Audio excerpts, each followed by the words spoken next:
When trying to lose weight, which is most important, diet or exercise? This is what a survey found recently. The vast majority of those trying to lose or maintain weight believe that both monitoring food and beverage consumption and physical activity are equally important in weight management and weight loss. Most people go with equally important, then exercise, and then diet, and most people are wrong.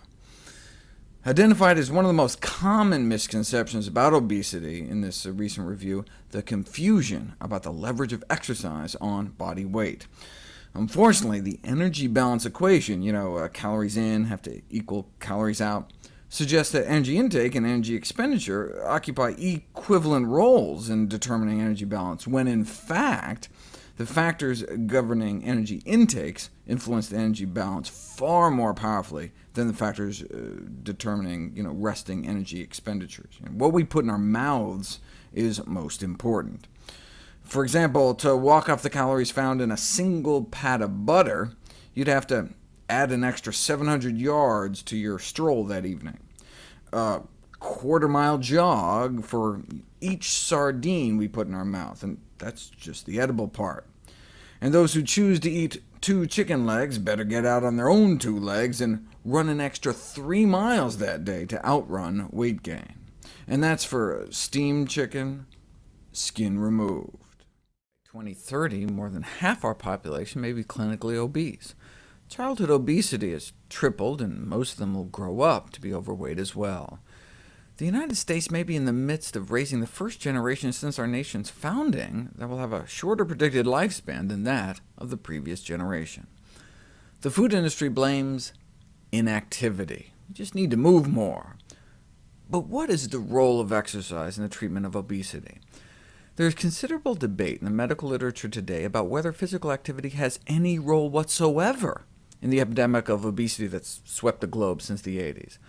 The increase in calories per person is more than sufficient to explain the U.S. epidemic of obesity. In fact, if anything, the level of physical activity over the last few decades has actually gone up in both Europe and North America. This has important policy implications. Yes, we still need to exercise more, but the priorities for reversing the obesity epidemic should focus on the overconsumption of calories. To work off the increased caloric intake, which for kids is like an extra can of soda and small fries, compared to what they were eating back in the 70s, and for adults, like an extra Big Mac a day. To work that off, you'd have to walk like 2 hours a day, 7 days a week. So exercise can prevent weight gain, but the amount required to prevent weight gain may be closer to twice the current recommendations. Public health advocates have been experimenting with including this kind of information. The fast food menu labeled with calories and the number of miles to walk to burn those calories appeared to be most effective in influencing the selection of lower-calorie meals. Now, exercise alone may have a small effect, and that small effect can make a big difference on a population scale. A 1% decrease in BMI nationwide might prevent millions of cases of diabetes and heart disease, thousands of cases of cancer. But why don't we lose more weight from exercise?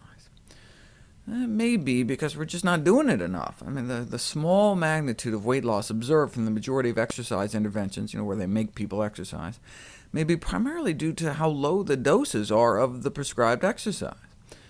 People tend to overestimate how many calories are burned by physical activity. For example, there's this myth that a bout of sexual activity burns a few hundred calories. So hey, you could get a side of fries with that. But if you actually hook people up and measure energy expenditure during the act, and your study subjects don't get too tangled up with all the wires and hoses, though it may be nearly the metabolic equivalent of calisthenics, given that the average bout of sexual activity only lasts about 6 minutes, a young man might expend approximately 21 calories during sexual intercourse. Of course, he would have spent roughly 1/3 that just lying around watching TV, just basal metabolism. So the incremental benefit is plausibly on the order of 14 calories.